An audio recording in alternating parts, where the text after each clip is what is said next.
Want dis ons land, dis ons taal, en sonder soek kan ons gaan stories haal.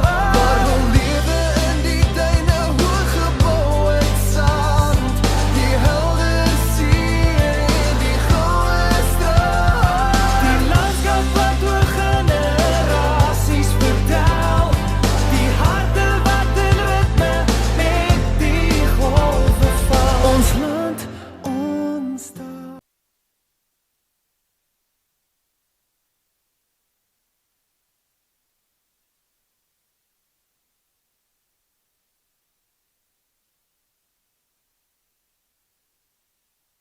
Nou ja, dit is uiteindelik Vrydag en julle kuier vir Oulaas hierdie week saam met my Elvira Hattingh. Vandag is dit dan nou ook die buite-uitsending van Kletskompas. Nou ja, ons kuier by The Project Room en ons gesels dan nou met 'n kunstenaar wie se kunsuitstalling dan nou die naweek hier gaan plaasvind. In vandag se koerant moet dit ook nie misloop nie. Skryf ons dan nou meer oor die toerisme sektor wat dan nou swaar gekry het die afgelope tyd, veral met die toegrense. En dan nou berig Francie Steinberg oor die lae besettingssyfers wat dan nou in Junie, wat gewoonlik ons goeie seisoen is, dan nou baie laag was as dit vergelyk word met ander jare. Ek skryf dan nou ook oor die brand in die Etosha nasionale panne wat tans nou onder beheer is en waar die ministerie van die omgewing en toerisme dan nou verduidelik dat dit deel uitmaak van hulle jaarlikse brandplan en daarom ook nie regtig rampspoedig was nie en dat dit ook nie werklik skade veroorsaak het as dit dan nou by infrastruktuur kom of dan nou ook wild lewens geëis het nie. Baie dankie dat julle vandag saam met ons kuier.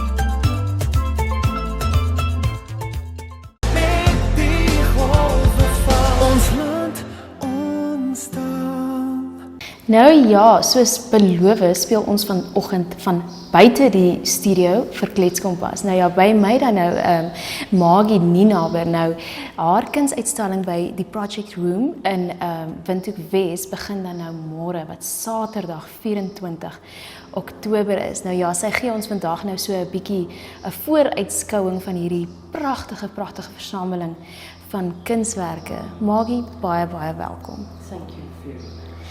Margie, nou ja, jy het op die rype ouderdom van 68 jaar besluit om jou debuut met 'n solo-uitstalling dan nou spesifiek te maak in die kunswêreld. Vertel ons van jouself. I taught for many years, and when I retired, I sort of felt that there was much more to life than I had not yet discovered, which I then began to explore, and my interest, my great love in life had been that of art. So it was something that happened when I retired. I suddenly had the time to actually devote to exploring and experimenting with and just becoming involved in it. It was a very important time of my life, because I think when one retires, one begins to feel that one doesn't quite know one's place in society. Where do you fit in? Are you now just a person who has used up the most energetic years on something like teaching? Where do you fit in when you've decided that enough is enough? Yeah. And you now need time for yourself? And so it can be quite a lonely time. It can be a time of self-discovery. It certainly was for me. And I decided that I really wanted to go into the art line and become more knowledgeable in the subject. Also, it brings a great deal of enjoyment to one. There are times when you're working on your art that you actually feel, gosh, I'm not getting anywhere. Yeah. It doesn't look like I want it to look. I expected this to look brighter or better or larger or smaller. There's always something that you sort of almost expect of yourself. Yeah. And then it can be, the time comes for you to go through everything carefully and say, but maybe you're not supposed to just be able to do something straight off. Yeah. Everything in life is hard work. Anything that's very worthwhile is hard work. So it was something that I decided this was what I'd like to do. I knew that Barbara Bulker gave adult classes, and I was very, very keen to start. So once I'd started and I saw how much I was actually absorbing, it took me a number of years to feel more comfortable with what I was actually producing, because nothing can look the same as anything else. And you persuade yourself you are a human being who has a different approach. Encourage that, even if sometimes you don't feel very good about it, and just go in and have some fun. Relax, have fun, chat, and work terribly hard to try to get art on the go. Unbelievable. I think what a fascinating story. So we are now here sitting among the artworks that will be part of your exhibition called Here, Above and Beyond. And what a beautiful name also. How did you decide on this name? I think the idea came as I was actually working on these pictures. I had not decided yet at that stage that I was going to have an exhibition. I always toyed with the idea. People encouraged me to do it because I was building up quite a volume of work. But I realized that at that stage, the work that I was working on, that was most appealing to me at that stage, seemed to mirror the space around one. So then you begin to think more deeply about this, and yes, there's space around one, there's space on this earth, there's space underneath the sea, there's space in the atmosphere, on high mountains, and then when you look up, of course we here in Namibia are so lucky to be able to, on most nights, look up and see the stars and know that there is something right beyond us, which we can only guess at and perhaps learn more about, but enjoy every single day. So it was an attempt, those three words were an attempt to sort of show the space that every person is lucky to have around them on this earth. Amazing. I really think, and I would agree, your artworks remind me of all the beautiful spaces, you know, as you said, around us. So, okay, so you talk about 2D art, tweedimensionele kunste nou. Vertel ons wat dit is, wat dit behels. Well, mine in particular is the art of using a stick of colour to be able to bring out shape, form, movement, depth, anything that is really important and continues in life is perhaps a little difficult to put onto a two-dimensional page or canvas. There are many people that find it easier than I do, but I feel I care about that very much, and therefore it is something to delve into and to keep questioning. Paints are marvelous, but at this stage in my life, I'm not a painter. I like the feeling of some kind of structure in my hand. I want to be able to feel the marks that I'm making on the piece of paper. I want to be able to go through the senses of the hand and the arm and actually feel either the strength or the softness or the flow that your hand can create.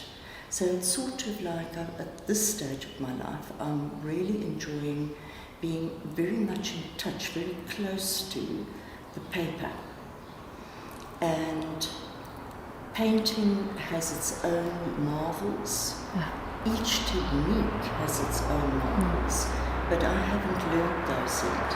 And so for now, I love the application of colour right through the fingertips onto the page. That's amazing. So you do it by hand? Yes. That is amazing. That is quite amazing. A personal touch then to your I think paintings. so. I think so. I hope so. Ja, that is amazing. Okay, en dan nou ook elke kunstenaar, jy het eintlik daar vir ons so 'n bietjie ingelaat daarop, maar elke kunstenaar het iemand of iets wat hulle inspireer. Wie of wat is jou inspirasie? It's a very sort of large platform of influence. My teacher, Margie Nienaber,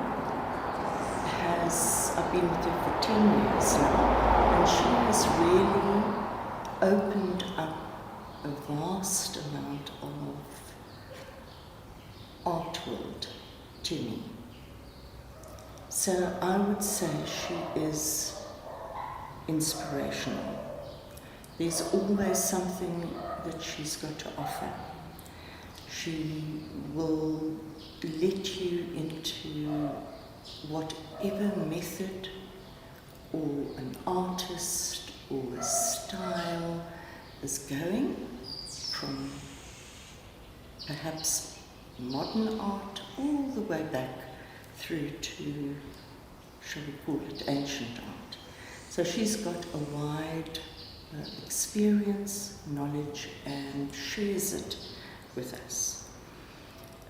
The people in the class that I'm with, they are also part and parcel of one's development and influence. So they might come up with something. It could be just something that they've seen or heard, but it actually influences you. So you listen. I love the work of the Impressionists. I always have. And I think that there are many art styles that each have their own beauty. But the artist I think that I would say I admire the most at this stage is Paul Klee. Because he has this almost this strength in his pictures. And he also seems to break things up. Instead of something being a whole area of colour, he will see it in areas of colour, smaller areas of colour. And as I was working on stripes and strips of colour, almost like stained glass, and reflection of colour, I came across Paul Klee, who seemed to have the same type of attitude in breaking things up, and yet they form a whole. Yeah. So think pointillism came in somewhere along the line as well. I never imagined that I would like to do a tiny little dots. Ja, okay? ja. But I find them terribly therapeutic. Once I've started, I have such fun with these very small stitches, little sections of almost pixels of colour Yeah. that one can nowadays see so much better on all these wonderful photographs that they Yeah. do from close up. Ja, ja. So, yes, that is, I think that is my basic inspiration. Unbelievable, really, really inspiring. Okay, so I know of, and I suppose there's a lot of people, who is caught up maybe in a different job. Hulle volg dan 'n ander beroep, maar hulle brand om met kuns, te begin eksperimenteer. Hulle voel hulle dalk 'n kunstenaar diep in hulle, maar hulle huiwer om verskeie redes die lewens te besig. Mens kan nog redes noem. Wat sou jy aan hierdie mense sê? Well, the first thing I would say is don't expect too much of yourself. Don't look at someone else's art and say, I'd like to do exactly that. Ja. Because one shouldn't. And one shouldn't try to be exactly like anybody who has reached perhaps the pinnacle of their art career.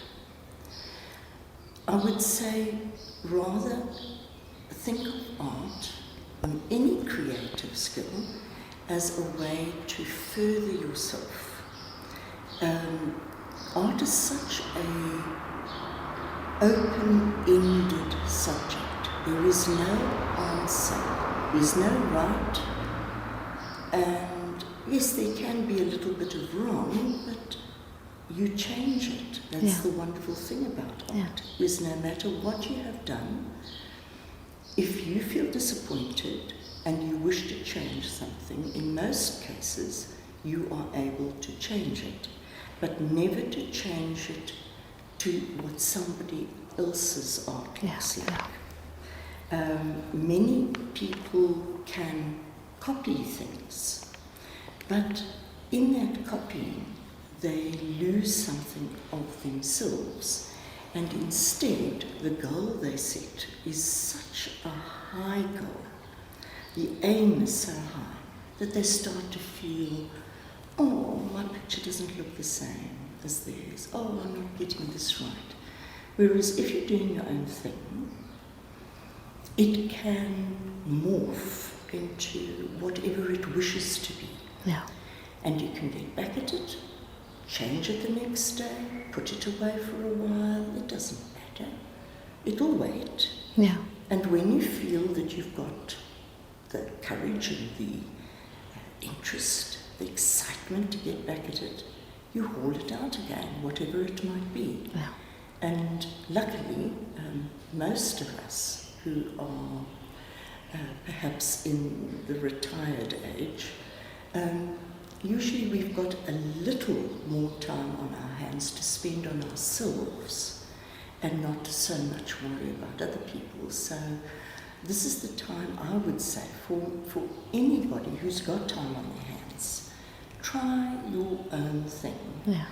Obviously, you begin at the bottom, and like anything else, you will slowly grow. But you never know what you're going to grow into or what you're actually going to achieve. Achievement is not perhaps the main thing. Ja.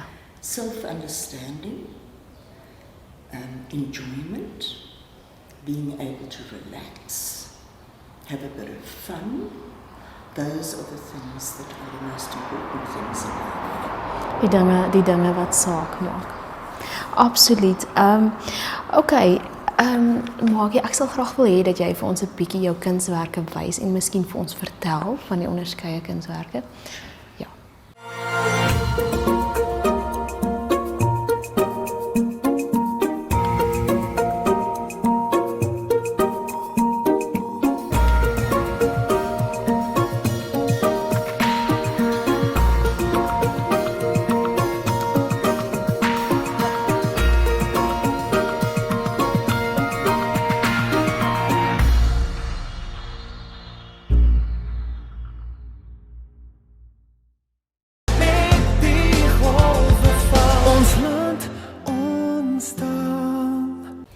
Ek hoop dat daar vir almal van julle dan 'n heerlike naweek voorlê. Onthou asseblief, die Kletskompas gee dan nou elke dag 'n afslagvakansiebewys ter waarde van 1000 Namibiese dollars weg. Nou ja, dit is in aanloop tot die Namibia Toerisme Expo wat van 4 tot 7 November vanjaar by die SKW plaasvind. Nou, hoe skryf jy in?